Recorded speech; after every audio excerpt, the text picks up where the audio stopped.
Iglesia Bautista Misionera del Talar le invita a escuchar el siguiente mensaje que edificará su fe.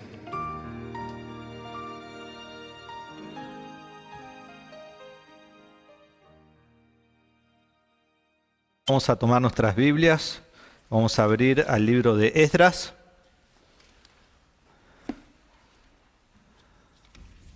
El libro de Esdras, capítulo 1.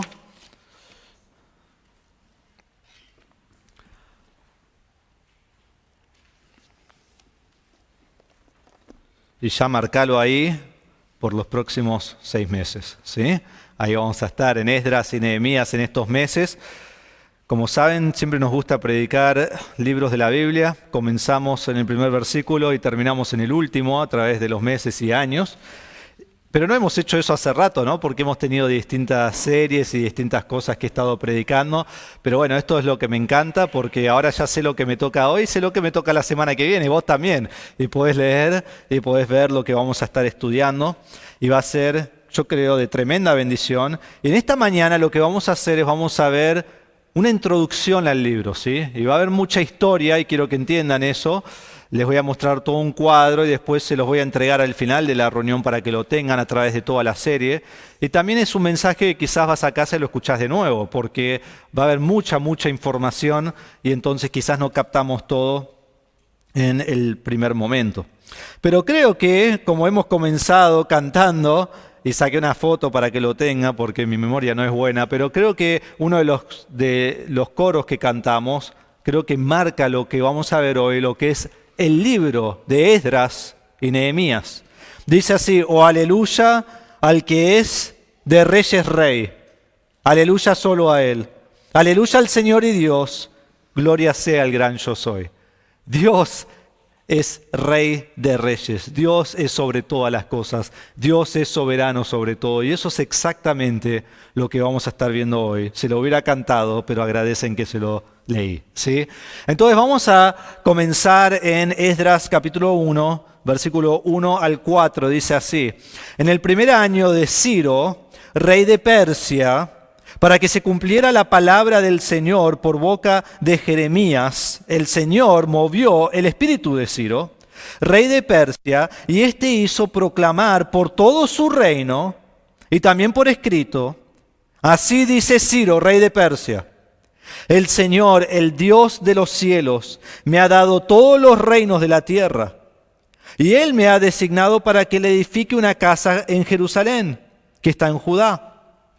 El que de entre todos ustedes pertenezca a su pueblo, sea su Dios con él, que suba a Jerusalén, que está en Judá, y edifique la casa del Señor, Dios de Israel. Él es el Dios que está en Jerusalén. Y a todo sobreviviente en cualquier lugar que habite, que los hombres de aquel lugar lo ayuden con plata y oro, con bienes y ganado, junto con una ofrenda voluntaria para la casa de Dios que está en Jerusalén. Entonces comenzamos leyendo este párrafo de Esdras, que en realidad lo vamos a examinar bien la semana que viene, pero muchas preguntas deben surgir al leer este párrafo. Primero, ¿quién es Ciro? ¿Sí? ¿Quién es Ciro? ¿Dónde está Persia? ¿Quién es Persia? ¿Cómo llegó a ser Persia? ¿Por qué están en Babilonia? ¿Por qué regresan a Jerusalén? ¿Por qué van a edificar la casa del Señor? Entonces, cuando leemos aquí, no podemos seguir adelante sin entender el contexto del libro. Entonces, hoy vamos a mirar eso, lo que es el contexto del libro, y después eso nos va a ayudar a entender todo el libro de Esdras y todo el libro de Nehemías. A mí me gusta la geografía, más que nada la geografía bíblica, porque otros lugares no conozco dónde están, pero quiero que entendamos dónde estamos en el mundo, ¿sí?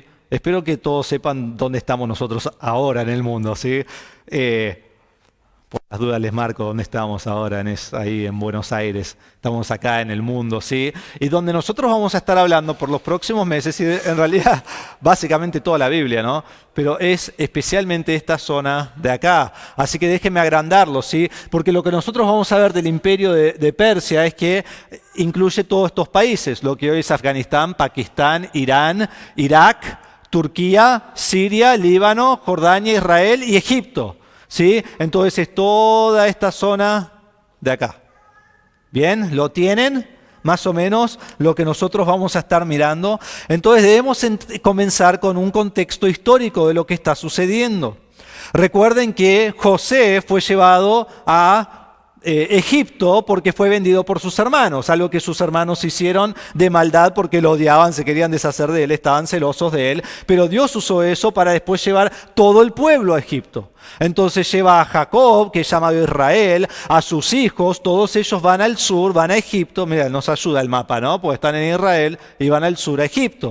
Y allí están en Egipto y están 400 y pico de años y después el Señor los libra de Egipto. ¿Sí? Los saca de Egipto y los lleva de nuevo a la tierra prometida, a Israel.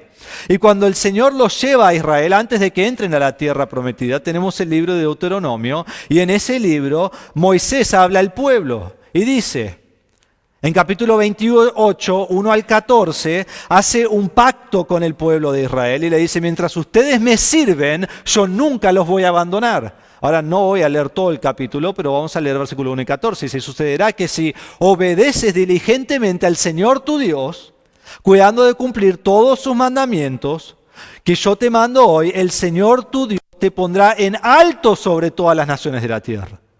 No te desvíes de ninguna de las palabras que te ordeno hoy, ni a la derecha ni a la izquierda, para ir tras otros dioses y servirles. Increíble la promesa de Dios. Vos me servís a mí, me adorás a mí, hacés mis mandamientos, y vos no solo te voy a cuidar, vos vas a ser la nación de naciones. Te voy a poner en alto. Esa fue su promesa, pero después del versículo 15 del mismo capítulo hasta el final del capítulo 68, le dice qué pasa si ellos no sirven al Señor. Tampoco voy a leer todo, pero sí voy a tomar algunos versículos. Comenzando en versículo 15, dice así, pero sucederá que si no obedeces al Señor tu Dios y no guardas todos sus mandamientos y estatutos que hoy te ordeno, vendrán sobre ti todas estas maldiciones y te alcanzarán. El Señor te llevará a ti y a tu rey, al que hayas puesto sobre ti, a una nación que ni tú ni tus padres han conocido. Y allí servirás a otros dioses de madera y de piedra, y vendrás a ser motivo de horror, proverbio y burla entre todos los pueblos donde el Señor te lleve. El Señor levantará contra ti una nación de lejos. Ahora piensen todo esto por lo que vamos a ver. Esto es años antes de que suceda, siglos antes. Dice, el Señor levantará contra ti una nación de lejos, desde el extremo de la tierra, que descenderá veloz como águila. Una nación cuya lengua no entenderás. Y esa nación te pondrá sitio en todas tus ciudades, hasta que tus muros altos y fortificados en las cuales tú confiabas, caigan por toda tu tierra, y te sitiará en todas tus ciudades, por toda la tierra que el Señor, tu Dios, te ha dado. ¿Cuál es la promesa de Dios? Una doble promesa. Si me servís y guardás mis mandamientos, vas a ser la nación más grande de todo el mundo. Básicamente todos te van a servir. Pero si no me obedeces, si no guardás mis mandamientos, entonces van a ser una burla y van a ser llevados de su tierra a otras tierras. Esa es la promesa de Dios. Y eso es exactamente lo que Él hace. Entonces, quiero que veamos a Israel en distintos momentos. Y sé que no se ve bien las tribus ahí, no le puse color ni nada, pero pueden ver más o menos, tenemos desde las tribus del norte hasta las tribus del sur, todas las tribus de Israel. Y en 1398 ellos entran en el libro de los jueces que hemos estudiado hace unos años a la tierra prometida. En realidad entran por medio de Josué, y con Josué ellos entran y comienza la conquista. En Jueces vemos que ellos tenían que conquistar todas las tierras y no lo hicieron. ¿Qué hicieron? Conquistaron algunos dejaron, algunos no tomaron, esos en otros lugares en realidad no conquistaron nada, y lo que terminó pasando es, se terminaron casando con distintas personas y empezaron a adorar otros dioses que eran dioses falsos. Y todo el libro de Jueces muestra que no hay rey, y porque no hay rey, entonces cada uno hace lo que le parece a sus propios ojos. Y entonces en Jueces vemos que son todos infieles y todos van en contra de los mandamientos de Dios. Y aún los jueces que Dios pone, básicamente casi todos son infieles también. Y eso es lo que sucede en el libro de los Jueces. Cuando comienza 1 Samuel, Israel quiere un rey sobre ellos, un rey como todas las naciones tienen, la cual Dios no quería que tengan, pero le dice a Samuel, si ellos lo quieren, dáselo. Es por la dureza de su corazón que quieren un rey. Entonces tenemos el Reino Unido, que es todo esto azul, tenemos Israel y Judá, pero en este tiempo es todo uno, es Israel. Y este Israel está unido por 112 años bajo el reinado de Saúl, de la tribu de Benjamín, y David y Salomón, de la tribu de Judá. Entonces todo el reino está unido por estos 112 años. Ahora sabemos que Salomón vive el final de su vida una vida de pecado y Dios, por su pecado, dice, este reino va a ser dividido en dos. Entonces cuando Salomón muere, el reino es dividido en dos. Israel es el reino del norte, que tiene 10 tribus, y Judá es el reino del sur, que tiene la tribu de Judá y de Benjamín. En el norte estaba Jeroboam. Y lo que hizo Jeroboam, él no quería escuchar al rey Roboam, que era quien le correspondía el trono, porque Roboam también era muy soberbio. Y entonces Jeroboam se establece en el norte, y él en Dan, que está al norte de Israel, él establece un lugar alto. ¿Alguna vez leíste los lugares altos? Él establece un lugar alto a donde ellos pueden ir a adorar. Dicen, no hay que ir a adorar a Jerusalén, se puede ir a adorar a otro lado. Cuando Dios dijo, no, se adora en el templo en Jerusalén. Entonces comenzaron a adorar en el norte. Y él hizo pecados que podemos ver en la Biblia. Y después dice, cada rey después de él, y hubo 20 reyes en el reino del norte. Y todos los reyes, dice, hicieron lo malo ante los ojos del Señor. Y todos los reyes siguieron el pecado de su padre, Jeroboam. Entonces lo que hace Jeroboam lleva a pecado por siglos, de 931 a.C. a 722. Ahora recuerden, los años bajan antes de Cristo, ¿sí? Entonces de 931 a 722, 209 años, ellos están pecando, 20 reyes, todos malos. El pueblo siempre haciendo lo que desagradaba a Dios. El reino del sur también tenemos 20 reyes. No estamos bien seguros de todos, pero creemos que 15 eran malos y 5 hicieron lo recto ante Dios. Que si lo querés buscar después son Asa, Josafat, Usías, Ezequías y Josías. Entonces es como que Dios le prolonga su tiempo, porque han hecho lo que Dios quiere en distintos momentos. Pero quiero comenzar a hablar de estos dos reinos, de sus conquistas, para que entendamos quiénes son y cómo fueron conquistados. Porque todo esto, aunque parezca largo y aburrido, nos va a ayudar con el contexto de lo que está pasando en el libro. Y lo lamento, a su pastor también le fascina, entonces lo vamos a ver, ¿sí? Entonces comenzamos con las conquistas. Israel fue conquistado por Asiria, por el rey Salmanasar, en el año 722. Este era el reino, el imperio de Asiria, al principio del imperio, y este fue el imperio al final.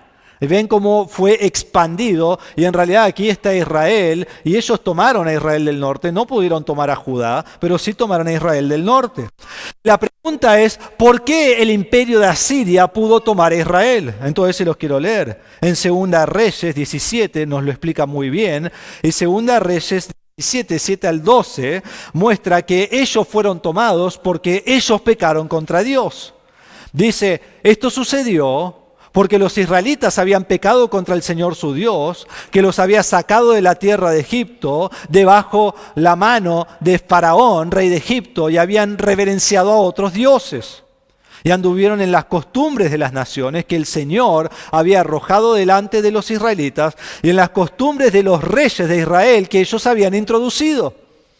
Los israelitas secretamente hicieron cosas que no eran rectas contra el Señor su Dios. Además se edificaron lugares altos en todas sus ciudades, desde las torres de atalaya hasta las ciudades fortificadas.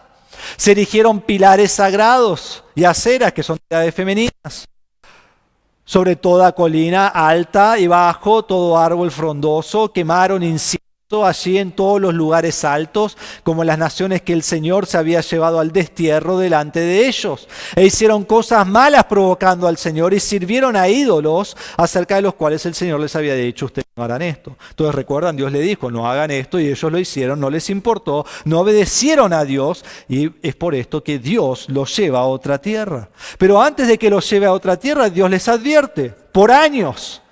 Dice el Señor, es el próximo versículo, el Señor amonestaba a Israel y a Judá por medio de todos sus profetas. Y de todo vidente diciendo, vuélvanse de sus malos caminos y guarden mis mandamientos, mis estatutos conforme a toda la ley que ordené a sus profetas y que les envié por medio de mis siervos, los profetas. Entonces Dios es paciente con ellos. ¿Y cómo vemos la paciencia de Dios? Por 209 años Dios los dejó permanecer en su tierra mientras ellos pecaban todo el tiempo. Y sus profetas como Isaías les advertían. Les decían, Dios los va a llevar a una tierra lejana, arrepiéntanse. Y nos dice el capítulo 17 de Segunda Reyes que no escucharon a Dios, no creyeron en Dios, desecharon a Dios, abandonaron a Dios y se entregaron a hacer lo que ellos querían. Y lo resume un poco el versículo 17. Hicieron pasar por el fuego a sus hijos y a sus hijas, practicaron la adivinación y los encantamientos. Y miren esto, se entregaron a hacer lo malo ante los ojos del Señor, provocándolo. Y entonces el próximo versículo dice, el Señor se enojó en gran manera contra Israel y los quitó de su presencia. Solo quedó la tribu de Judá. Entonces vemos que ahí Israel es llevado por Salmanasar y Asiria y queda el reino del sur, que es Judá. Y Dios los saca de su presencia. Y después el autor escribe esto. Y quiero que entiendan que el autor del libro de Segunda Reyes escribe desde el exilio en Babilonia, que es a donde va Judá. Pero esto es siglos más tarde. Y dice, hasta que el Señor quitó a Israel de su presencia, como Él había hablado por medio de todos sus siervos los profetas. E Israel fue llevado de su propia tierra al destierro, a Siria. Y dice, hasta hoy. Y es más, nosotros sabemos que ellos nunca regresan. Entonces aquí está Asiria, esta línea, ignórenla, no la podía sacar de mi programa, pero Israel es llevado por Asiria y es llevado y expandido o esparcido por el imperio de Asiria, y muchos aún en Nínive, pero por toda Asiria, y son llevados y nunca vuelven hasta el día de hoy. Entonces, luego de eso, Asiria, esto es 21 años más tarde, en 701 a.C., bajo Senaquerib, ellos intentan conquistar a Judá. Tienen a Judá rodeada, la van a conquistar, se están riendo de Judá, los van a tomar, nada los puede detener. Judá está bajo el reinado de Ezequías, que es cuando él hace este túnel famoso donde hace pasar el agua por adentro de la ciudad para que los asirios no tengan agua. Y si vas a Israel hoy podés pasar por ese túnel, es fascinante. Menos si sos claustrofóbico porque se hace chiquito y es oscuro, pero está bueno ir aunque sea una vez. Y él hace esto. ¿Y qué hace Dios? Ellos van a conquistar a Judá. Y los de Judá tienen temor y se van a dormir y a la mañana se levantan y miran y ven de lejos el campamento de Asiria y un ángel vino y los mató a todos. Los mató a todos. Podés leer esto en 2 Crónicas 32. Segunda Crónicas 32, bajo el reinado de Ezequías y la profecía de Isaías, él era el profeta en ese tiempo, ellos fueron destruidos y se van el que haya quedado. Y Asiria nunca más vuelve a conquistar a Judá. Entonces toma a Israel, el reino del norte, pero no toma a Judá, el reino del sur. Entonces debemos entender eso. Y después, más de 100 años más tarde, Nabopolassar, que es el rey de Babilonia, el padre de Nabucodonosor, él conquista a Asiria. Entonces el imperio grande fue a Asiria y lo fue por un siglo o más. Y después viene Babilonia bajo el reinado de Nabopolassar y ellos toman a Nínive en 612 y ahí es cuando realmente conquistan todo el mundo antiguo. Y ellos, toman a todo Asiria en 605. Sí, entonces como 100 años o más de 100 años después de que Israel es llevado cautivo. Entonces eso vemos de Babilonia. Ahora, quiero que entendamos esto. 135 años después de que Israel es llevado en 722, ahora Babilonia viene a conquistar a Judá. Judá también ha hecho lo malo ante los ojos del Señor y Dios dijo, ustedes también serán esparcidos y ellos no escucharon. Y es más, les voy a hablar un poquito de Jeremías, que les advirtió y les advirtió y les advirtió. Y el pueblo de Judá dijo, ¿qué me importa? Vamos a hacer lo que queremos. Y entonces viene Babilonia y toma cautivo a Judá. a Judá. Y los van a llevar por 70 años, como predijo Jeremías, y es lo que dice aquí el principio del versículo 1, para que se cumpliera la palabra del Señor por boca de Jeremías. ¿Qué dijo Jeremías? Jeremías 25:11, toda esta tierra será desolación y horror, y estas naciones servirán 70 años al rey de Babilonia. Jeremías 29:10 dice, pues así dice el Señor, cuando se le hayan cumplido a Babilonia 70 años, yo los visitaré y cumpliré mi buena palabra de hacerlos volver a este lugar. Entonces, ¿qué dijo Jeremías? Van a ser llevados por Babilonia, van a ser llevados por 70 años y después de ese tiempo van a volver. Van a volver. Y esto es exactamente lo que Dios hace. Entonces ellos fueron esclavos todo el tiempo hasta el reinado de Persia. Den vuelta una página a 2 Crónicas 36 y vamos a ver cómo termina ese libro. Vamos a leer versículos 19 al 21 y dice así, hablando de Babilonia en Jerusalén. Y quemaron la casa de Dios, o sea, la casa de Dios en Jerusalén, derribaron la muralla de Jerusalén, prendieron fuego a todos sus palacios y destruyeron todos sus objetos valiosos. A los que habían escapado de la espada los llevó a Babilonia y fueron siervos de él y de sus hijos hasta el dominio del reino ¿de qué? De Persia, para que se cumpliera la palabra del Señor por boca de Jeremías, hasta que la tierra hubiera gozado de sus días de reposo. Todos los días de su desolación la tierra reposó hasta que se cumplieran los 70 años. Entonces parte de su castigo es que ellos no dejaban los sábados libres para el día de reposo y Dios los castiga por eso también. Y ese es de donde saca el número. Dice, 70 años, todos los días de reposo ustedes no siguieron, ahora los van a vivir en otro lugar. Entonces ellos toman a Judá entre 605 y 586 y ya lo vamos a ver en un momento. Pero después Persia conquista a Babilonia en el año 539. Entonces todo este tiempo está Judá bajo Babilonia. Y luego viene Ciro, rey de Persia, y él conquista Babilonia. ¿Recuerdan Daniel capítulo 5, donde está Belsasar y empieza a tomar mucho? Y después ve que está escrito en la pared y no sabe qué es, y viene Daniel a interpretarlo y le dice, Dios te va a quitar el reino esta noche. ¿Y qué pasa esa noche? Viene Persia y los conquista. Y lo vemos en Daniel 5, 30 al 31, que habla de eso. Y habla, pero quiero que entiendan que habla de Darío el Medo. Y quiero que entendamos que Ciro y Darío, yo creo, son la misma persona.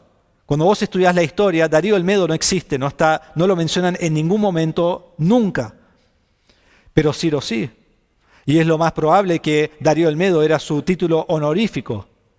Ahora, si Ciro y Darío son dos personas, reinaron juntos, pero lo más probable es que Ciro sea el mismo que Darío el Medo. No confundido con Darío el segundo o primero, que les voy a mostrar en un momento, ¿sí? ¿Ven por qué tienen que escuchar el mensaje 2 veces? Hay muchas cosas, pero cuando vos vas leyendo Daniel y vas leyendo Esdras y estos libros, vas a ver Darío y vas a ver Ciro y vas a decir, no entiendo.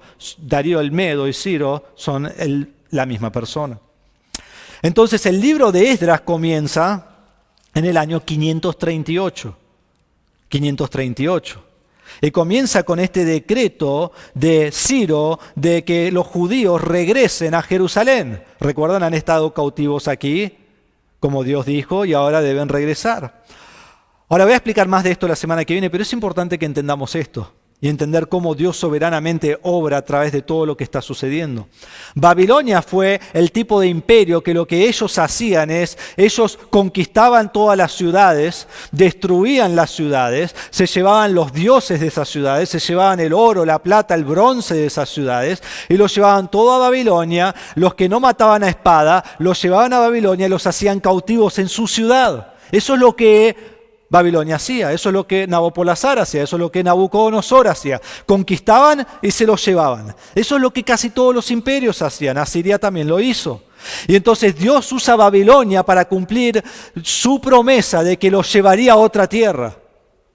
Pero miren lo que hace Ciro, y es fascinante cuando estudias lo que hacía Ciro. Ciro y los persas, ellos lo que hacían es conquistaban un lugar, pero Ciro era muy misericordioso. Y Ciro no mataba a la gente que estaba ahí, sino que los tomaba para que sirvan en su reino. Pero lo que Ciro hacía es devolvía a toda la gente a sus lugares. Y dicen, como por ejemplo los judíos, vayan a Jerusalén y en Jerusalén adoren a su Dios. Vayan en Jerusalén y restablezcan su cultura. Vayan a Jerusalén y hagan todo lo que hacían antes. Lo único que yo demando es que me manden su tributo. Pero lo que Ciro quería es que todos vuelvan a sus lugares y de allí hagan o adoren a su Dios, pero estén bajo el imperio de Persia. Que es algo que después continúa, porque es lo que va a hacer Roma después también. Y es lo que hacen muchos imperios. Porque era la única forma realmente de sostener un imperio tan grande. Entonces es increíble ver que Dios, para cumplir lo que Él va a hacer, Él pone a Babilonia como gobernante sobre todo el mundo y así lleva a Judá de Jerusalén a Babilonia. Y después pone a Ciro con su política para que Él regrese a Judá, a Jerusalén, tal como lo prometió. Esto no es suerte. Esto es Dios moviendo a los reyes del mundo como títeres para hacer lo que Él quiere. Es increíble ver la mano soberana de Dios. Es más, si miran 2 Crónicas 36, 22, dice en el primer año de Ciro, rey de Persia, para que se cumpliera la palabra del Señor por boca de Jeremías, el Señor movió el espíritu de Ciro. ¿Por qué Ciro declara lo que declara? Porque Dios determinó que lo declarara. Miren Esdras capítulo 1, versículo 1. Y qué fascinante, comienza como termina el otro, es idéntico, es como que copiaron y pegaron. En el primer año de Ciro, rey de Persia, para que se cumpliera la palabra del Señor por boca de Jeremías, el Señor movió el espíritu de Ciro, rey de Persia. No lo olvides. Este no es Ciro actuando, aunque actúa por su propia voluntad. Este es Dios determinando lo que Ciro va a hacer, en el momento indicado que Él lo ha determinado. Entonces quiero que entendamos. Y aquí es el imperio el imperio persa, ¿sí? Ellos estaban conquistando distintas cosas, especialmente en esta zona aquí de Lidia, y estaban conquistando, pero cuando tomaron a Babilonia y conquistaron a Babilonia, también conquistaron todo lo que pertenecía a Babilonia. Y ahí es donde su imperio explota por todo el mundo, porque ahora ellos están en control de todo el mundo antiguo. Entonces, quiero que entendamos quiénes son los reyes de Persia, ¿sí? El primer rey que vemos aquí mencionado en Esdras es Ciro, y él reina de 559 a 530. Aquí dice en el primer año del reinado de Ciro, en versículo 1, seguramente está hablando en el primer año desde que tiene todo su imperio, aún habiendo tomado a Babilonia, ¿sí? Y entonces es en el año 538. Pero ese es el primer rey, él fue el mejor de todos los reyes, pero debemos entender que todos los reyes que vamos a ver fueron todos buenos, todos fueron increíbles. La historia dice que eran todos muy capaces y por eso el reino siguió por tanto tiempo, porque tenían muy buenos reyes. Entonces el primero es Ciro y ya vamos a ver en qué lugar de Esdras él está. El segundo rey que vemos en el libro de Esdras es el rey Darío el primero, ¿sí? No es Darío el Medo como dije antes, Darío el primero. Y vamos a ver a él también, es bajo Darío el primero que el templo va a ser terminado. Y si miran conmigo, Esdras 6:15, dice así: y este templo fue terminado el tercer día del mes de Adar, era el año sexto del reinado ¿de quién? Del rey Darío. ¿Sí? Entonces el templo que fueron a edificar y comenzar bajo Ciro va a ser terminado bajo Darío. Es decir, mucho tiempo después, sí, ya vamos a ver en estas semanas por qué. Luego viene el rey Jerjes, o también conocido como el rey Asuero. Se menciona una sola vez en el libro de Esdras, en capítulo 4, versículo 6, dice: en el reinado de Asuero, el principio de su reinado, sus enemigos escribieron una acusación contra los habitantes de Judá y de Jerusalén. ¿Saben dónde más se menciona el rey Asuero, el rey Jerjes? ¿Alguien sabe? Les ayudo. En Esther. Él es el rey del libro de Esther, y cuando vos lees Esther 1:1 vas a ver a Asuero. ¿Sí? Entonces él está en este tiempo. Y lo que ocurre con Asuero ocurre en el medio del libro de Esdras y Nehemías. Es muy fascinante. Y luego tenemos el rey Artajerjes. El rey Artajerjes. Es bajo el reinado de Artajerjes que el muro es terminado. Artajerjes cubre la parte más grande de Esdras y Nehemías. Cubre de Esdras capítulo 7, versículo 1. Mírenlo conmigo. Dice: después de estas cosas, en el reinado de Artajerjes, rey de Persia, subió Esdras. Sí, él va a ir a Jerusalén. Entonces comienza en Esdras capítulo 7 y el reinado de Artajerjes incluye todo el libro de Nehemías. Entonces Esdras 7 al 10 y después Nehemías 1 al 13. Entonces quiero que entendamos todos los reyes que hay en el libro de Esdras y Nehemías. Y como les dije, cuando terminamos este cuadro, va a estar ahí en el fondo, lo pueden llevar, ténganlo en su Biblia, así cada semana que venimos o lo lees en tu casa, vos podés saber dónde estamos en el contexto, pues nos va a ayudar un montón a entender lo que está pasando. Si no lo leemos todo, decimos, ¡fua! Estos reyes cambian de nombre, estamos todos en la misma época y no entendemos nada. No entendemos nada. Y dicen, pero pastor, hiciste mal el PowerPoint, te quedó un espacio en el medio ahí. Bueno, déjenme llenarlo, ¿sí? Sé que algunos están pensando eso. Cambises el segundo es el rey entre Ciro y Darío, pero no lo mencioné antes porque Cambises no se encuentra en nada de la historia, no ocurre nada de la historia de la Biblia que nos ha dado Dios en el tiempo bajo su reinado. Antes de Ciro reinó Cambises el primero, después reinó Ciro, después reinó Cambises el segundo. Y él también fue un gran rey por lo que la historia nos cuenta. Pero quiero que ustedes sepan que hay un rey ahí en el medio, ¿sí? Por si después estudian y dicen, pastor, se olvidó un rey ahí en el medio. Entonces la deportación, volvemos a Babilonia, la deportación de Babilonia, de Judá a Babilonia fue en 3 etapas. En 3 etapas, y es muy importante entender esto. La primera etapa fue en el año 605. Y en 605 es lo que ocurre en Daniel capítulo 1, versículos 1 al 4. Déjenme leerles versículos 3 y 4. Viene Babilonia y dice, entonces el rey mandó a Aspenaz, jefe de sus oficiales, que trajera de los israelitas algunos de la familia real y de los nobles. Todo esto pasa en la primera deportación. Estos jóvenes no debían tener defecto alguno, serían de buen parecer, inteligentes en toda rama del saber, dotados de entendimiento y habilidad para discernir y que tuvieran la capacidad para servir en el palacio del rey. Y le dio órdenes de que les enseñara la escritura y la lengua de los caldeos. ¿Conocen 4 personas que se lleva el rey en este tiempo? ¿A quién se lleva? ¿Daniel? ¿Sí? ¿Se lleva a Daniel o no? Bien, se lleva a Daniel. Y después Ananías, Misael y Azarías. Y dice, ¿quiénes son esos? Sadrach, Mesach y Abednego, ¿no? Siempre los cuentan en las historias de niños. Pero Ananías, Misael y Azarías. Entonces, por lo menos se lleva a ellos 4 y otras personas como ellos, que eran los de mejor parecer, eran jóvenes, eran inteligentes, eran sabios. Entonces, eso es lo que Nabucodonosor primero quería. Y se lleva a ellos. Eso es en el año 605. En el año 597, 8 años más tarde, Nabucodonosor sigue allí rodeando a Judá y se lleva a Joaquín, el rey de Judá, el que había sido rey por 3 meses, y un grupo de 10.000 hombres valientes, y a Ezequiel, porque el libro de Ezequiel, capítulo 1, versículos 1 al 3, comienza con él estando en Babilonia. Y aquí en esta segunda deportación es cuando se lleva a el profeta Ezequiel. Pero déjenme leerles 2 Reyes 24, 14 y 15. Esta es la segunda deportación y dice, y se llevó en cautiverio a todo Jerusalén, todos los jefes, todos los hombres valientes, 10.000 cautivos y todos los artesanos y herreros. Nadie quedó, excepto la gente más pobre del país. También se llevó a Joaquín en cautiverio a Babilonia. Asimismo se llevó en cautiverio de Jerusalén a Babilonia a la madre del rey y las mujeres del rey, sus oficiales y a los poderosos del país. O sea, ya estás en Jerusalén y decís, quisiera irme en esta deportación, ¿no? Porque ya no queda nadie, quedan los más pobres nada más. Entonces se lleva a casi todos. Esa es la segunda deportación. Y después la tercera deportación es en el año 586. Y en el año 586 viene Babilonia, destruye toda Jerusalén y conquista a Judá. Y decimos se lleva a todos, pero en realidad quedan unos pocos, pero se lleva a casi todos. Entonces quiero que lo miremos. En 2 Reyes 25 dice, en el mes quinto, a los 7 días del mes, en el año 19, Nabucodonosor, rey de Babilonia, vino a Jerusalén, Nabuzaradán, capitán de la guardia, siervo del rey de Babilonia, y quemó la casa del Señor. Es importante que entendamos eso, no queda nada. Esta es la casa que construyó Salomón, fue el primer templo. Quemó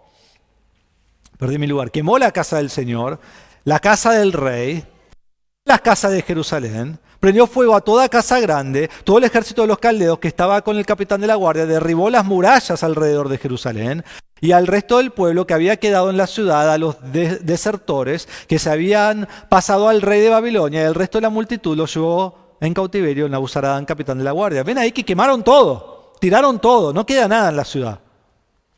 Y dice, los caldeos hicieron pedazos las columnas de bronce que estaban en la casa del Señor y las basas y el mar de bronce que estaban en la casa del Señor y llevaron el bronce a Babilonia. El capitán de la guardia se llevó además los incensarios y los tazones, lo que era de oro puro y lo que era de plata pura, en cuanto a las 2 columnas, el mar y las basas que Salomón había hecho para la casa del Señor. No era posible calcular el peso del bronce de todos estos objetos. Así Judá fue llevado al cautiverio, lejos de su tierra. Que hizo lo que hacían todos los imperios en ese tiempo: destruye todo y se lleva todo lo que le sirve. Oro, plata, bronce, y tanto que ni lo podían pesar. Y así, me encanta el final, no me encanta, pero vemos la promesa de Dios. Judá fue llevado al cautiverio, lejos de su tierra. Lo mismo que Moisés les prometió de la palabra de Dios en el libro de Deuteronomio. Y así es llevado, así el juicio es completo sobre Judá. Y quiero que sepan que en todo este tiempo, allí está Jeremías. Cuando vos lees el libro de Jeremías es justo antes, durante y después de la conquista de Babilonia. Y todo el libro, Jeremías, es un profeta que les dicen: hagan lo correcto, arrepiéntanse, arrepiéntanse, arrepiéntanse, viene Babilonia, los va a llevar. Y dicen: Jeremías, vos no sabés nada, cállate, no nos importa. Y después cuando viene Babilonia, él dice: entréguense a Babilonia. Ahora no obedecieron, ahora obedezcan, entréguense. Dios dice que se entreguen y dicen: no nos vamos a entregar. Y Babilonia los toma y Babilonia destruye todo. Y después Nabuzaradán le da la opción a Jeremías en la última deportación. Dice: vos podés ir a Babilonia, vos te podés quedar. Le da esa opción. Y Jeremías dice: me voy a quedar. Y cuando él se queda, porque quedaron algunos pocos, luego ellos dicen: queremos ir a Egipto, porque ya no queda nada, está todo destruido. Y dicen: pero Jeremías, decinos lo que Dios quiere que nosotros hagamos. Entonces Jeremías habla con Dios y Dios le dice: no, quédense acá. Pero si te llevan, andá. Y entonces va y dice: Dios dice que nos quedemos acá. Y ellos dicen: bueno, no nos importa, nos vamos a Egipto. Todo lo que Jeremías dijo toda su vida, hicieron lo opuesto. Y Jeremías va a Egipto y así termina el libro de Jeremías. No sabemos bien qué ocurre con él, pero termina así, en Egipto. Y el pueblo fue advertido y advertido y advertido por Jeremías hasta el último momento y no se arrepintió. Y Dios los llevó cautivos a Babilonia. Entonces es importante entender que son 3 deportaciones, porque eso nos va a ayudar a entender que también son 3 regresos del exilio. No vuelve todo el pueblo en un momento, vuelven en 3 etapas diferentes. Y esas son las 3 etapas que vamos a ver en el libro de Esdras y de Nehemías. Entonces, la primera etapa, porque ellos vuelven en 538, 458 y 444. En 538 es el primer regreso y esto es bajo el líder político Zorobabel. Y esta etapa de 538, que comienza en 538, esto incluye Esdras capítulo 1 al 6. Entonces, cuando vos estás leyendo Esdras, vos sabés que es en este tiempo. Comienza en 538 y ya vamos a ver dónde termina. Y ellos vuelven bajo el decreto de Ciro de reconstruir el templo, en los versículos que vimos al principio del mensaje. Y vuelven con Zorobabel y vuelven más o menos 50.000 personas, un poquito menos, para construir el templo. Y esto lo van a hacer en los primeros capítulos. Miren conmigo capítulo 3 de Esdras. Capítulo 3 vemos que ellos vuelven e inmediatamente construyen el altar del Señor, seguramente en el año 538-537. Dice así, capítulo 3, versículo 2. Entonces Jesúa, hijo de Josadá, con sus hermanos, los sacerdotes, y Zorobabel, hijo de Salatiel, con sus hermanos, se levantaron y edificaron el altar del Dios de Israel para ofrecer holocaustos sobre él, como está escrito en la ley de Moisés, hombre de Dios. Asentaron el altar sobre su base porque estaban aterrorizados a causa de los pueblos de aquellas tierras. Y sobre él ofrecieron holocaustos al Señor, los holocaustos de la mañana y de la tarde. Entonces ellos llegan y lo primero que hacen es el altar a Jehová. El altar a Jehová. Eso es lo primero que ellos quieren tener. Ahora miren versículo 10. Después lo que hacen es echan los cimientos. Dice: cuando los albañiles terminaron de echar los cimientos del templo del Señor, se presentaron los sacerdotes en sus vestiduras con trompetas y los levitas, hijos de Asaf, con címbalos para alabar al Señor conforme a las instrucciones del rey David de Israel. Entonces luego hacen todos los cimientos del templo. Ellos vuelven a establecer el templo del Señor, de Jehová su Dios. Entonces echan los cimientos. Y miren lo que ocurre a ellos cuando lo echan, versículo 11 al 13. Y cantaban alabando y dando gracias al Señor, porque Él es bueno, porque para siempre es su misericordia sobre Israel. Y todo el pueblo aclamaba a gran voz, alabando al Señor, porque se habían echado los cimientos de la casa del Señor. Pero muchos sacerdotes y levitas y jefes de casas paternas, que ya eran ancianos y que habían visto el primer templo, cuando se echaban los cimientos de este templo delante de sus ojos, lloraban en alta voz mientras muchos daban gritos de alegría.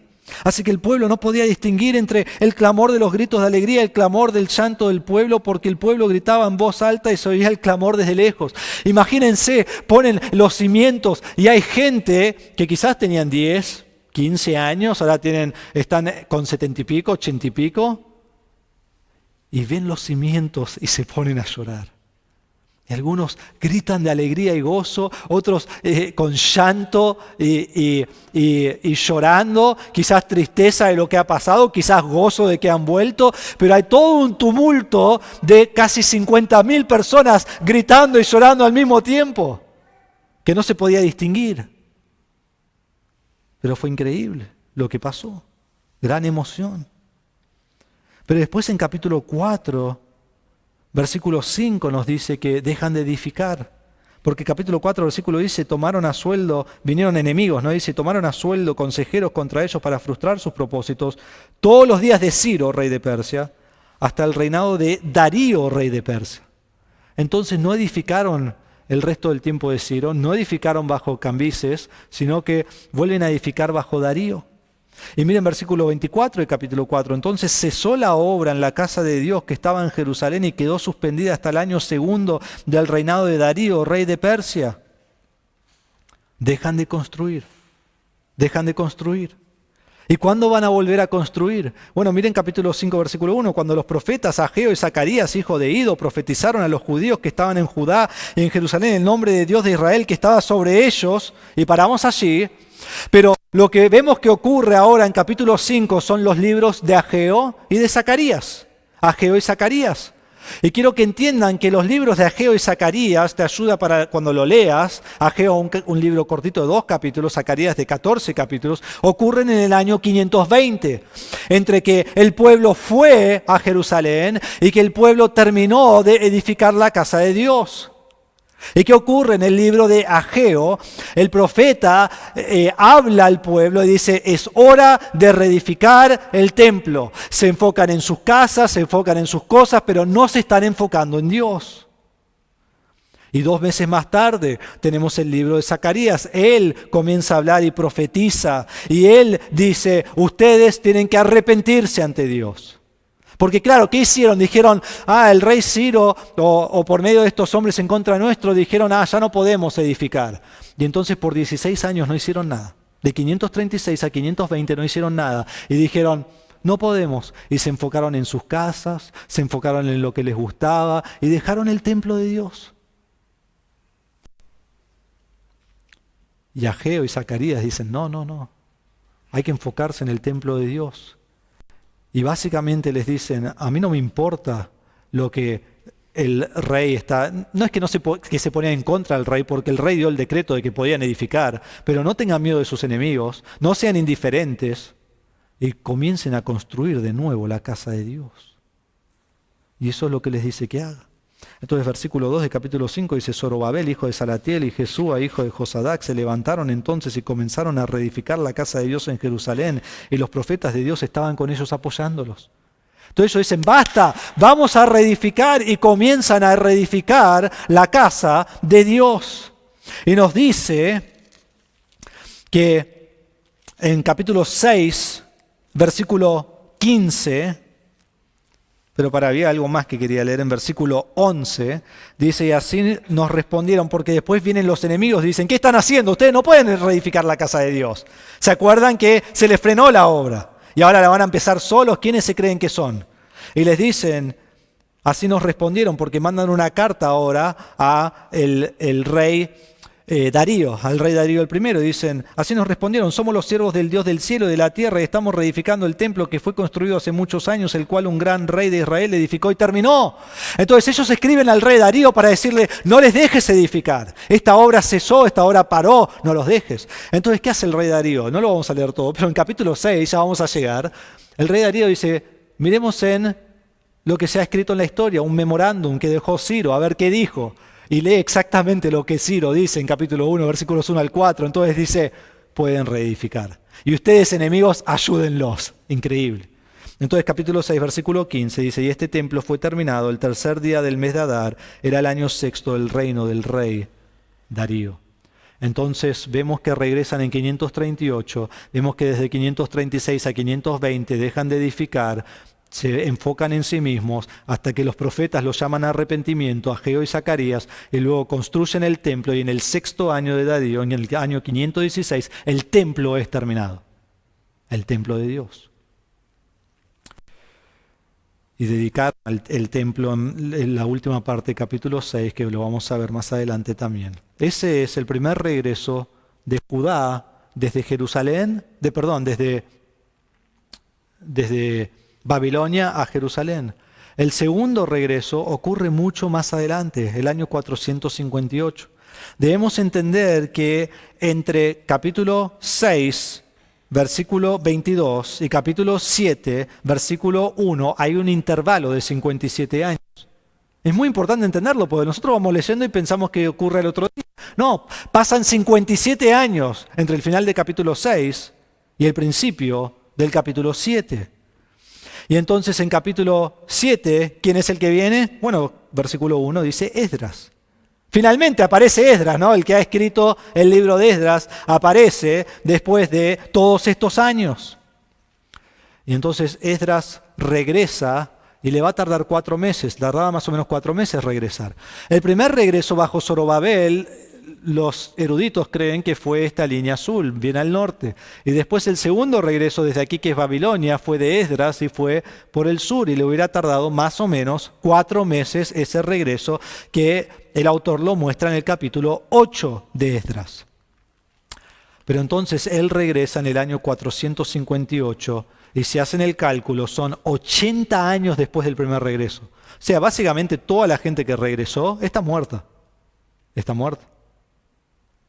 80 años más tarde del primer regreso, regresa Esdras bajo el reinado de Artajerjes. Y eso lo dice, como dije, en capítulo 7, después de estas cosas, en el reinado de Artajerjes subió Esdras. Subió Esdras. Y Artajerjes envía a Esdras con cualquier sacerdote que quiere ir, lo envía con cualquier levita que quiere ir, en capítulo 7, lo envía con oro y plata para embellecer la casa de Dios. Y todo lo que Esdras pide, Artajerjes dice, dénselo, él lo debe tener. Entonces la pregunta aquí, lo vamos a ver más profundamente cuando lleguemos, es ¿quién es Esdras? Bueno, debemos entender que Esdras es el autor del libro de Esdras y de Nehemías, la cual en tiempos antiguos eran un libro y después se separaron en 2 libros, pero los vamos a estudiar juntos porque eran un libro. Y Esdras es el autor de ese libro. Y Esdras es el que vendrá y él guiará un movimiento espiritual allí por medio de Dios, o por Dios por medio de Esdras, allí en Jerusalén. Y es muy posible que Esdras escribió también Segunda Crónicas. Y en Segunda Crónicas lo que hace Esdras es muestra cómo el pueblo no se arrepiente y es conquistado y llevado a Babilonia y termina con el decreto del rey. Y es como que esta es la segunda película. Y ahora Esdras quiere mostrar cómo comienza con el decreto del rey y ellos son regresados a la tierra de Jerusalén. Entonces Esdras escribe Segunda Crónicas, que llega hasta su exilio, y después escribe Esdras y Nehemías, y es la vuelta del exilio a Jerusalén. ¿Quién era Esdras? Miren versículo 6 de capítulo 7. Este Esdras subió de Babilonia y era escriba experto en la ley de Moisés que el Señor Dios de Israel había dado, y el rey le concedió todo lo que pedía porque la mano del Señor su Dios estaba sobre él. ¿Quién es Esdras? Es un hombre que es experto en la ley de Dios. Es un experto, es un erudito de la ley de Dios. Y es un hombre que nos dice sobre el cual la mano soberana de Dios estaba sobre él. Miren versículo 6 al final, lo acabamos de leer. El rey le concedió todo lo que pedía. ¿Por qué? Porque la mano del Señor, su Dios, estaba sobre él. Versículo 9, al final. Dice, el primer día del mes quinto llegó a Jerusalén, pues la mano bondadosa de su Dios estaba sobre él. Miren versículo 28, al final. Dice, así fui fortalecido según estaba la mano del Señor, mi Dios, sobre mí. ¿Qué es lo que tiene Esdras que nosotros queremos tener? La mano de Dios está sobre él en todo momento. Y es por esto que el rey le concede todo lo que él quiere, porque la mano de Dios está sobre él. Y Dios le extendió misericordia delante del rey, nos dice versículo 28. Y Esdras fue un hombre piadoso y un líder espiritual. Y cuando hay un avivamiento en Nehemías capítulo 8, que llegaremos un día, piden por Esdras, porque saben que Dios está con él y es un hombre de Dios. Aún el rey Artajerjes da testimonio de la vida de Esdras. Miren versículo 12, dice que es el escriba de la ley del Dios del cielo. Versículo 14, la ley de tu Dios está en tu mano. Versículo 21, el sacerdote Esdras, escriba de la ley del Dios del cielo. Versículo 25, Esdras conforme a la sabiduría que posees de tu Dios. Todas estas cosas las dice el rey. Alguien que no es hijo de Dios. Y miren lo que él dice de Esdras. Este es el testimonio de Esdras. Un erudito de la ley, pero también un hombre que ama a Dios de todo corazón. Y Esdras regresa en el año 458 con 1758 personas y el viaje se describe en Esdras capítulo 8, en todo el capítulo entero. ¿Por qué regresa Esdras a Jerusalén? Para promover obediencia en Israel, o podríamos decir en Judá. El pueblo ya se había mezclado de nuevo con mujeres de otros pueblos. Increíble, el mismo pecado que los llevó a todos estos otros pecados, que los llevó al exilio, hacen lo mismo, repiten el mismo pecado. Miren Esdras capítulo 9, versículo 1 y 2, dice: acabadas estas cosas, se me acercaron los príncipes y me dijeron: el pueblo de Israel, los sacerdotes y los levitas, no se han separado de los pueblos de las tierras y sus abominaciones, de los cananeos, hititas, fereceos, jebuseos, amonitas, moabitas, egipcios y amorreos, sino que han tomado mujeres de entre las hijas de ellos para sí y para sus hijos. El linaje y el linaje santo se ha mezclado con los pueblos de las tierras. Es más, la mano de los príncipes y de los gobernantes ha sido la primera en cometer esta infidelidad. Viene desde el liderazgo. Se siguen mezclando. Están con las mujeres de otros pueblos. ¿Y qué es lo que Dios le había dicho? Escuchen bien Deuteronomio 7, 1 al 3. Esto es mucho antes de que entren, antes de los jueces de Josué que conquistan. Dice: cuando el Señor tu Dios te haya introducido en la tierra donde vas a entrar para poseerla y haya echado delante de ti a muchas naciones, los hititas, los gergeseos, los amorreos, los cananeos, los fereceos, los heveos y los jebuseos, 7 naciones más grandes y más poderosas que tú, y cuando el Señor tu Dios los haya entregado delante de ti, los haya derrotado, los destruirás por completo. No harás alianza con ellos, ni te apiadarás de ellos. No contraerás matrimonio con ellos, no darás tus hijas a sus hijos, ni tomarás sus hijas para tus hijos. Esto lo dijo en Deuteronomio, este fue su pecado, esto lo llevó a toda clase de pecado, al exilio, vuelven y no aprendieron nada. No aprendieron nada. Entonces viene Esdras y él va a liderar al pueblo a llegar a arrepentirse. Y entonces en versículos 5 al 7 reconocen su pecado. En versículos 8 y 9 Esdras da gracias a Dios por su misericordia y su protección de Judá, de mantener este remanente y no dejarlos de lado. Y después muestra que a pesar de su misericordia, el pueblo está violando la ley de Dios, en versículos 10 al 12. Y cuando Esdras toma un paso atrás y mira todo lo que está pasando y ve la misericordia de Dios, miren versículo 14 lo que dice. De capítulo 9, debemos de quebrantar de nuevo tus mandamientos, emparentándonos con los pueblos que cometen estas abominaciones. ¿No te enojarías contra nosotros hasta destruirnos sin que quedara remanente ni quien escapara? Mira la misericordia de Dios, dice: ¿vamos a hacer lo mismo de nuevo? No podemos. Versículo 15, oh Señor, Dios de Israel, tú eres justo, porque hemos quedado un remanente que ha escapado, como en este día ahora estamos delante de ti con nuestra culpa, porque nadie puede estar delante de ti a causa de esto. Y él pide perdón por el pueblo. Y en capítulo 10:1 dice: mientras Esdras oraba y hacía confesión llorando y postrándose delante de la casa de Dios, una gran asamblea de Israel, hombres, mujeres y niños, se juntó a él y el pueblo lloraba amargamente. Y Secanías, hijo de Jehiel, uno de los hijos de Elam, dijo a Esdras: hemos sido infieles a nuestro Dios y nos hemos casado con mujeres extranjeras de los pueblos de esta tierra, pero todavía hay esperanza para Israel a pesar de esto. El pueblo reconoció su pecado de casarse con mujeres, despiden a las mujeres extranjeras y siguen el mandato de Dios, y en 3 meses rectifican toda esta situación. responden de manera positiva y actúan de manera positiva. Y vemos aquí arrepentimiento genuino, porque el arrepentimiento genuino ve lo que Dios dice, está de acuerdo con lo que Dios dice y actúa según lo que Dios dice. Y dijeron, hemos pecado, nos arrepentimos, y desecharon a toda esa gente de otros pueblos con los cuales ellos no debían tener relación así. Y es exactamente lo que hacen. Ahora va a ser interesante que cuando llegamos al final del libro de Nehemías ellos vuelven a pecar de la misma manera. Pero en este momento se habían arrepentido. Entonces ese fue el regreso de Esdras. Y el regreso de Esdras es como líder espiritual. 14 años después de él regresa Nehemías. Regresa Nehemías y su historia se cuenta en el libro de Nehemías 1 al 13. Él regresa en 444 y eso lo vemos en Nehemías 1 y 2. Él regresa para construir el muro alrededor de la ciudad. Y esto lo hacen y lo completan en Nehemías capítulo 6, versículo 15. Lo dice así. La muralla fue terminada el 25 del mes de Elul en 52 días. Luego de eso tienen un censo en capítulo 7 y en capítulo 8 hay un avivamiento al terminar el muro. Entonces debemos entender, bajo Zorobabel el templo es terminado. Y bajo Nehemías la muralla es terminada. Y la muralla es terminada, el muro, 72 años después de que el templo es terminado. Y Dios los ha protegido todo este tiempo.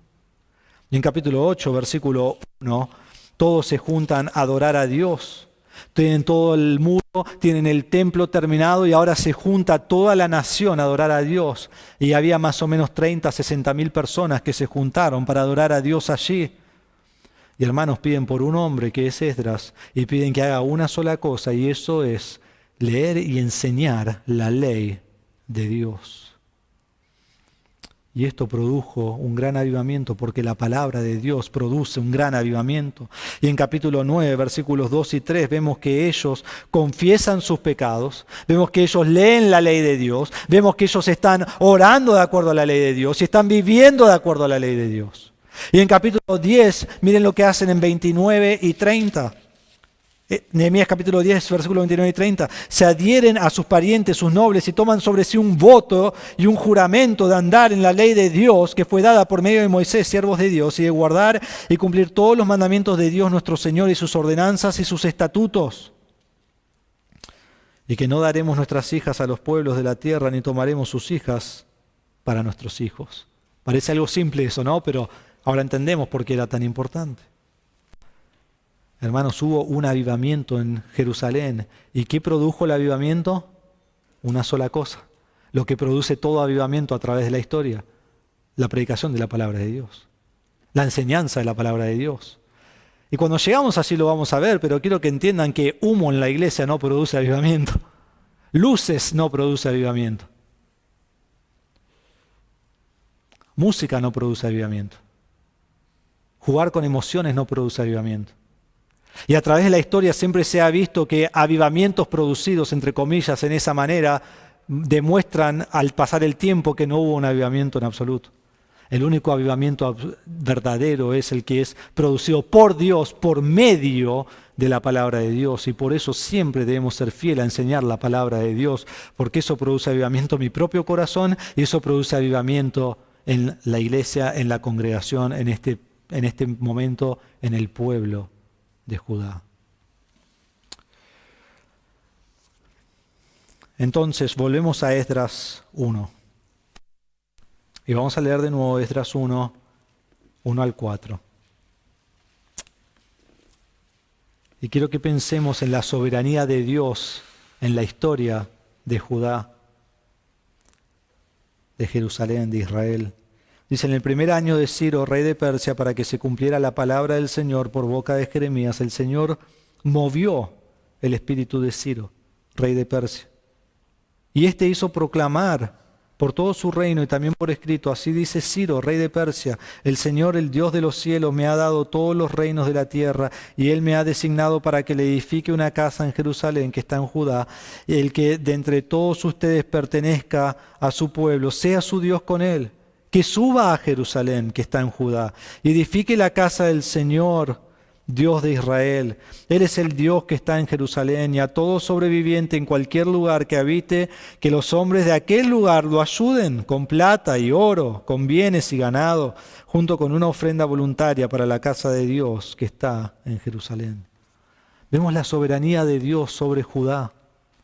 Dios quitó a Judá de Jerusalén por su abominación y rechazo de Dios, y promete traerlos de nuevo después de 70 años, y hace exactamente eso, los trae de nuevo. Los lleva en 3 etapas, los trae en 3 etapas. Bajo Zorobabel, que construye el templo, bajo Esdras, que es un líder espiritual, y bajo Nehemías, que viene a construir el muro.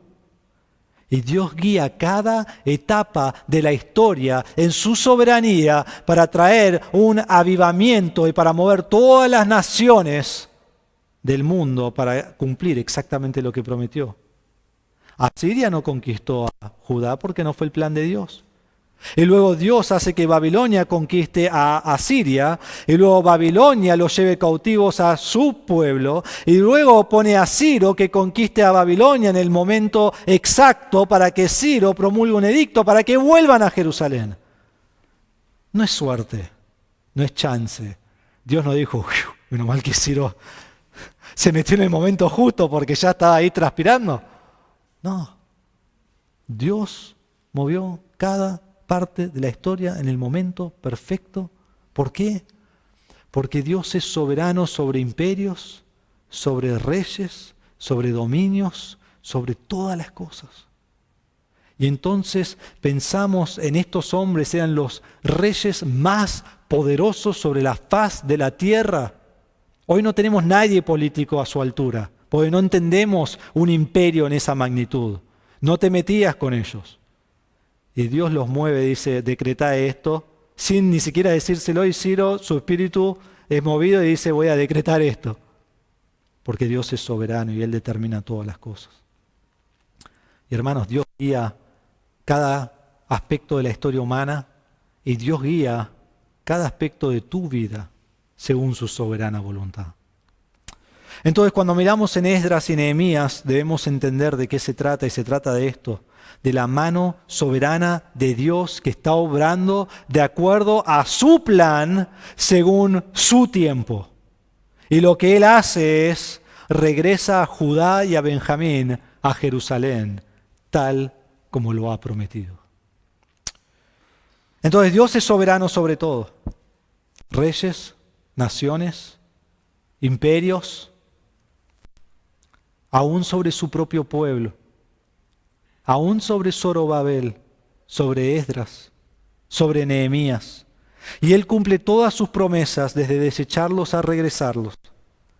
Y hermanos, cuando miramos estos pasajes y miramos en esta introducción a este libro, debemos tomar un paso atrás y darnos cuenta que el Dios que está en control de todas estas cosas es el mismo Dios que actúa hoy. Y entonces, si Dios es soberano sobre toda la historia, y Dios es soberano sobre el universo entero, y Dios es soberano sobre nuestro planeta tan chiquito, el planeta Tierra, ¿no entendés que Dios es soberano también sobre tu vida? Porque Dios no fue soberano solo sobre lo grande, Dios fue soberano sobre lo grande y lo chico, y hoy es soberano sobre todo el universo, y hoy es soberano sobre tu vida, hasta lo más pequeño que sea. Él está en control de todo. Entonces, como vimos aún hoy al leer el Salmo, podemos pensar en las cosas, las tribulaciones que estamos pasando, las dificultades quizás son cosas de tu pasado, quizás son cosas hoy en el presente o inquietudes del futuro, y pensamos qué es lo que va a pasar, qué es lo que pasó, cómo Dios estuvo ahí, cómo Dios está aquí hoy, y todas estas cosas que están en nuestra mente, son pensamientos, y traen ansiedad, y traen dificultad. Hermanos, Dios es soberano. Dios está en control de absolutamente todo. Entonces no hay nada en tu vida que pueda decir, sí, estuvo en todo, pero ahí en esa parte no estuvo. No, está en todo. En los mejores momentos y todas las cosas lindas que pasan, y en los peores momentos y las cosas que son más difíciles. La pregunta es entonces, ¿confías en tu Dios, quien es soberano? Vamos a orar. Padre, te damos gracias por tu palabra en esta mañana. Te damos gracias, Señor, que en esta mañana hemos logrado varias cosas. Primero, poder entender el contexto de todos estos libros. Quizás es largo, quizás me perdí en algunas partes, pero Padre, pedimos que este sea el fundamento, el cimiento sobre el cual entendemos todo el libro, porque al entenderlo en su contexto podemos realmente entender exactamente lo que está pasando en la historia, en este momento. Y cuando entiendo eso correctamente, luego lo puedo aplicar correctamente a mi vida. Y Padre, en esta mañana exaltamos tu soberanía, tu providencia, tu control. Tú estás sobre todas las cosas. No hay nada que se te escapa, no hay nada que se te olvida, no hay nada que decís, ay, ahí me equivoqué. No estás nervioso y ansioso de, este rey o ese rey o este imperio, o tengo que cumplir esta promesa, ¿cómo lo voy a hacer? Padre, tú estás en control de todo. Y cuando miramos en nuestra propia vida, Señor, debemos recordar que tú estás en control de nuestra vida, de las circunstancias a nuestro alrededor, de las cosas que nosotros no podemos controlar, de las cosas que nosotros no podemos entender tampoco. Tú eres soberano sobre todo eso. Y entonces confiamos en ti porque tú eres perfecto, tú eres soberano y tú obras todo de acuerdo a tu voluntad. Padre, te pedimos también si hay alguien aquí que no te conoce como Salvador, que al ver la soberanía de Dios, al ver la grandeza de Dios, se dé cuenta aún más de su miserable estado de pecador ante ti, sin Cristo, yéndose al infierno. Y que hoy se arrepienta de sus pecados y ponga su fe en Cristo, quien es Dios, quien vino a este mundo y tomó tu lugar en la cruz. Fue sepultado y resucitó al tercer día para darte vida eterna. Padre, si hay alguien aquí que no te conoce, que tú obres en su vida, para que hoy pueda salir de aquí con la vida eterna, con la plena certeza que un día estará contigo en el cielo. Te damos gracias, Señor, en esta mañana por tu palabra, en el nombre de Jesús. Amén.